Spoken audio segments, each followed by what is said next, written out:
नमस्कार, एक बार फिर से स्वागत है बिहार की 10 बड़ी खबरों में। रोजाना बिहार की खबरों को देखने के लिए चैनल को सब्सक्राइब कर लें। चलिए शुरू करते हैं आज की पहली बड़ी खबर।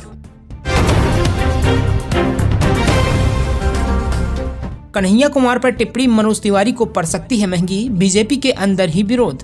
North east Delhi Lok Sabha seat से कांग्रेस उम्मीदवार कन्हैया कुमार पर की गई टिप्पणी मौजूदा सांसद एवं बीजेपी प्रत्याशी मनोज तिवारी को महंगी पड़ सकती है। बीजेपी के अंदर ही इसका विरोध शुरू हो गया है।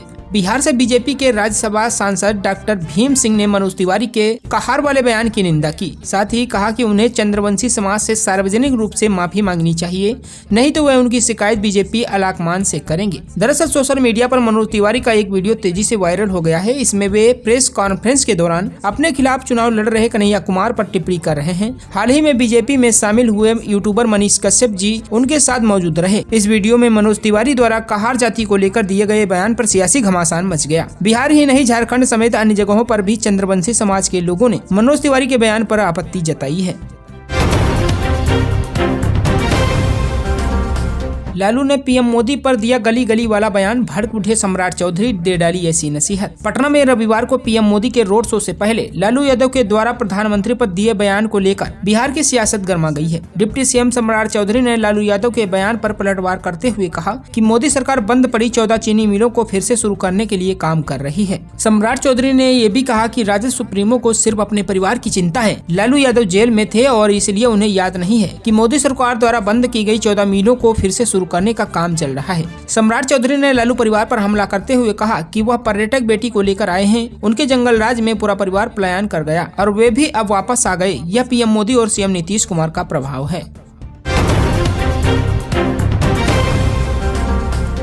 आरा में रिटायर्ड प्रिंसिपल के बेटे पर फायरिंग, एक के बाद एक मारी 4 गोली। शहर के नवादा थाना क्षेत्र के विष्णुनगर बैंक कॉलोनी मोहल्ले में हथियारबंद अपराधियों ने रिटायर्ड प्रिंसिपल के पुत्र को उसके घर के दरवाजे पर गोली मार दी। जख्मी युवक को 4 गोली मारी गयी, जिसमें एक गोली उसके बाएं साइड पंजीरी, दूसरी बाएं हाथ, तीसरी दाहिने साइड सीने एवं चौथी गोली बाएं साइड पीठ में मारी गयी। 4 गोली लगने से वो गंभीर रूप से जख्मी हो गया। इसके बाद परिजन द्वारा उसे इलाज के लिए आरा शहर के बाबू बाजार स्थित निजी अस्पताल लाया गया। वहाँ उसका इलाज कराया जा रहा है। घटना को लेकर आसपास इलाके में सनसनी मच गई है। वहीं घटना की सूचना मिलते ही सहायक पुलिस अधीक्षक परिचय कुमार एवं नवादा थाना अध्यक्ष कमलजीत पुलिस बल के साथ आरा शहर के बाबू बाजार स्थित निजी अस्पताल पहुंचे और जख्मी युवक के परिजनों से घटना की जानकारी ली। इसके पश्चात पुलिस मामले की छानबीन में जुट गई है। इधर इलाज कर रहे सर्जन चिकित्सक डॉक्टर विकास सिंह ने बताया कि जख्मी युवक को 4 गोली लगी है। ऑपरेशन कर बुलेट निकाल दिया गया है और दोनों साइड सीने में चेस्ट ट्यूब लगा दिया गया है। मरीज की स्थिति अभी काफी गंभीर है और उसे अभी ऑब्जर्वेशन में रखने की जरूरत है। विश्वविद्यालयों को आंख मूंद कर पैसा नहीं देने देंगे के पाठक, बजट की समीक्षा के लिए बुलाई गई बैठक। के पाठक अब विश्वविद्यालयों को आंख मूंद कर पैसा नहीं देगा। शिक्षा विभाग ने विश्वविद्यालयों के वित्तीय वर्ष 2024-25 के बजट को स्वीकृति देने की कार्रवाई करने के पहले इसकी समीक्षा करने का निर्णय लिया है। इसको लेकर विभाग 29 मई तक अलग अलग विश्वविद्यालयों के प्रस्तावित बजट की समीक्षा करेगा। इसके बाद ही वेतन पेंशन की राशि जारी की जाएगी। कहने को तो कोर्ट के आदेश पर विभाग ने विश्वविद्यालयों के कुलपतियों समेत विभिन्न पदाधिकारियों के वेतन पर लगी रोक को हटा दिया गया है, लेकिन खातों पर लगी रोक हटने के बाद भी राशि के अभाव में वेतन पेंशन अभी नहीं मिल सकेगा। वित्त विभाग से ली जाएगी स्वीकृति। विभाग ने सभी विश्वविद्यालयों के द्वारा भेजे गए प्रस्तावित बजट की समीक्षा के बाद इसे अंतिम रूप देगा। इसके बाद इस बजट पर वित्त विभाग की स्वीकृति ली जाएगी। पदाधिकारी बताते हैं कि वित्त विभाग के द्वारा बजट की स्वीकृति प्रदान किए जाने के बाद ही विश्वविद्यालयों को राशि भेजी जाएगी।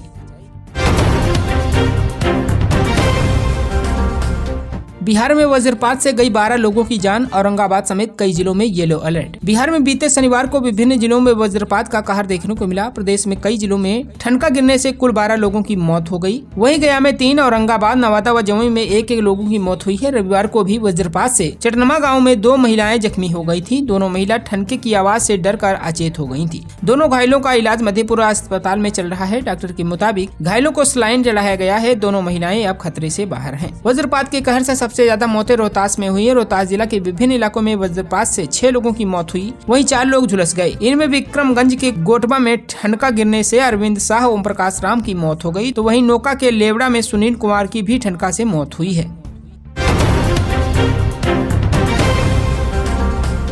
अब इतने दिनों के भीतर भूमि विवाद के लंबित मामलों का करना होगा निपटारा, डीएम ने दिया आदेश। जिलाधिकारी डॉक्टर नवल किशोर चौधरी की अध्यक्षता में भूमि विवाद से संबंधित बैठक हुई। बैठक में जिलाधिकारी ने निर्देश दिया कि भूमि विवाद से संबंधित मामलों की पंजी हल्कावार बनाई जाए। अंचलाधिकारी एवं SHO प्रत्येक शनिवार को जनता दरबार लगाएं। अल्टरनेट बुधवार को SDPO एवं SDO के द्वारा जनता दरबार लगाया जाए तथा मामलों का निष्पादित किया जाए। कोई भी मामला 15 दिनों से अधिक लंबित न हो, किसी मामले को हल्के में न ले। निरीक्षण के क्रम में पाया गया कि भूमि विवाद के मामले के निष्पादन में शिथिलता बढ़ती जा रही है तो गंभीरता से लिया जाएगा। जिलाधिकारी ने सभी अनुमंडल पदाधिकारी एवं अनुमंडल पुलिस पदाधिकारी को निर्देश दिया कि आपके नियंत्रण में जितने भी थाने एवं अंचल हैं, सभी जगह पर भूमि विवाद से संबंधित मामले को कंपाइल कर लिया जाए। जहां से भी शिकायत आती है उस शिकायत को पंजीकृत कर लें और उसकी जाँच का निष्पादन करें। समय पर पीडीएस दुकानें नहीं खुली तो होगा एक्शन, उपभोक्ताओं की शिकायत के बाद प्रशासन सख्त। नालंदा के खुदागंज थाना क्षेत्र में वन नेशन वन कार्ड योजना का उपभोक्ताओं को समुचित लाभ नहीं मिल रहा है। लाभुक अपने सुविधा अनुसार किसी भी पीडीएस दुकान से राशन का उठाव कर सकते हैं, लेकिन क्षेत्र में पीडीएस दुकानदार उपभोक्ताओं को सुविधा नहीं दे रहे। पीडीएस दुकान पर अनाज आने के अगले 5 दिन तक ही दुकान खुलते हैं, उसके बाद दुकान बंद कर दिया जाता है। इस दौरान लाभुकों की भारी भीड़ दुकान पर इकट्ठा रहती है, जहाँ कई बार हंगामे की स्थिति भी उत्पन्न हो जाती है, जिसके परिणाम स्वरूप कई राशन कार्डधारी अनाज लेने से वंचित रह जाते हैं। दर्जनों लोगों ने कहा कि सरकार द्वारा गरीबों को राशन मुफ्त दे रही है, लेकिन पीडीएस दुकान नियमित नहीं खुलने से उपभोक्ताओं की कठिनाई हो रही है। वहीं कुछ लोगों का कहना है कि पीडीएस दुकानदार अपनी मनमर्जी से दुकान खोलते और बंद करते हैं। उपभोक्ताओं को पीडीएस दुकान पर राशन उठाने में आपाधापी बनी रहती है। खुशनुमा मौसम में होगा चौथे चरण का मतदान। गर्मी कम होने से बिहार में बढ़ेगा वोटिंग प्रतिशत। लोकसभा चुनाव के चौथे चरण के तहत बिहार की 5 लोकसभा सीटों पर मतदान सोमवार को होगा। पिछले 3 चरणों में वोटिंग प्रतिशत कम रहने के बाद निर्वाचन आयोग के चौथे फेज में मतदान प्रतिशत बढ़ने की उम्मीद है। दरअसल पिछले 3 चरणों में वोटिंग के दौरान बिहार में भीषण गर्मी और हीट वेव की स्थिति थी, मगर अब मौसम बदल गया है। बीते 4 दिनों में राज्य भर में बारिश का दौर जारी है। सोमवार को भी दरभंगा, समस्तीपुर, बेगूसराय, मुंगेर और पटना समेत अन्य जिलों में मौसम खुशनुमा रहने के आसार हैं। मौसम विभाग के पूर्वानुमान के मुताबिक अभी 1 हफ्ते तक राज्य में लू चलने की कोई संभावना नहीं है। सोमवार को दरभंगा, उजियारपुर, समस्तीपुर, बेगूसराय एवं मुंगेर लोकसभा सीटों पर मतदान होगा। 2019 में इन सीटों पर 29.33% मतदान हुआ था। ऐसे में इस बार इसमें इजाफा होने की उम्मीद है। वहीं चुनाव आयोग भी वोटिंग प्रतिशत में सुधार करने के लिए कोई असर नहीं छोड़ रहा है।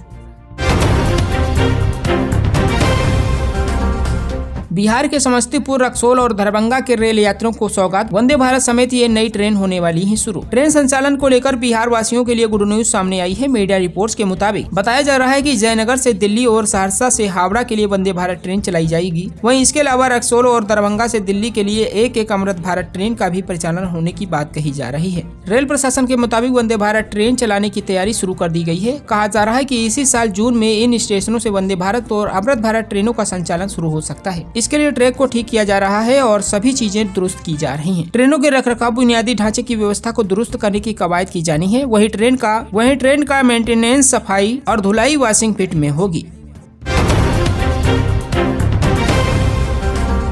गया में मेधा सम्मान समारोह का हुआ आयोजन। मैट्रिक और इंटर परीक्षा में उत्कृष्ट प्रदर्शन करने वाले छात्र छात्राओं को किया गया सम्मानित। गया के नगर प्रखंड अंतर्गत चाकंद स्टेशन बाजार के एक निजी भवन में मेधा सम्मान समारोह का आयोजन किया गया। इस दौरान क्षेत्र में मैट्रिक और इंटर परीक्षा में बेहतर परिणाम प्राप्त करने वाले छात्र छात्राओं को सम्मानित किया गया। समारोह में मुख्य अतिथि संजू साव और विशिष्ट अतिथि दक्षिणी बिहार के केंद्रीय विश्वविद्यालय के प्रोफेसर विफल कुमार सिंह कार्यक्रम में शामिल हुए। कार्यक्रम के बारे में जानकारी देते हुए आयोजन समिति के सदस्य राहुल कुमार रोशन ने बताया कि मेधा सम्मान समारोह में बेलागंज महाबोधि कॉलेज उच्चतर माध्यमिक विद्यालय, चाकंद +2 आजाद हाई स्कूल, उच्च विद्यालय एरकी, उच्च विद्यालय रौना, उच्च विद्यालय रसलपुर, उच्च विद्यालय मडोरा, उच्च विद्यालय बीथी शरीफ, उच्च विद्यालय अमझर, उच्च विद्यालय नवादा और उच्च विद्यालय कोरमा के मैट्रिक और इंटर कक्षाओं की परीक्षा में बेहतर प्रदर्शन करने वाले छात्र छात्राओं को सम्मानित किया गया।